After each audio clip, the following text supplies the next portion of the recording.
మీరు డయాబెటీస్‌తో బాధపడతా ఉంటే ఖచ్చితంగా మీకు ఈ సమస్య వచ్చేదానికి ఛాన్సెస్ ఉందండి. మెయిన్‌గా మేల్స్‌కి వస్తుంది. దీన్నే మనము పీఎంఈ కానీ, ఈడీ కానీ చెప్పడం జరుగుతుంది.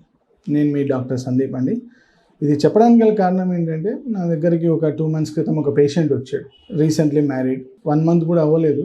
అతని పర్ఫార్మెన్స్ సరిగ్గా బాలేదు అని చెప్పేసి వాళ్ళిద్దరి మధ్య కమ్యూనికేషన్ అంటే వైఫ్, హస్బెండ్ మధ్య మాట్లాడుకొని ఖచ్చితంగా ట్రీట్మెంట్ తీసుకోవాలి అని చెప్పి రావడం జరుగుతుంది. ఇక్కడికి వచ్చిన తర్వాత కేసు తీసుకున్నాము. మొత్తం హిస్టరీ అంతా తీసుకొని అంతే మాట్లాడాము, చేసాము, ఇన్స్ట్రక్షన్స్ చెప్పాము. నాకు డౌట్ వచ్చేసి ఒకసారి బ్లడ్ టెస్ట్ చేయించమన్నాను. సో అన్ఫార్చునేట్లీ దాంట్లో తెలిసింది ఏంటంటే హీ ఈజ్ డయాబెటిక్ అని చెప్పేసి. సో ఇనీషియల్ స్టేజెస్లోనే ఉన్నాడు, జస్ట్ డయాగ్నోస్డ్ డయాబెటీస్ అని చెప్పేసి. సో ఫ్రమ్ సిన్స్ దెన్ అక్కడ మన దగ్గర ట్రీట్మెంట్ తీసుకుంటున్నాడు, డయాబెటీస్కి ట్రీట్మెంట్ తీసుకుంటున్నాడు, యాజ్ వెల్ యాజ్ ఈ పిఎంఈ కండిషన్ కూడా ట్రీట్మెంట్ తీసుకుంటున్నాడు.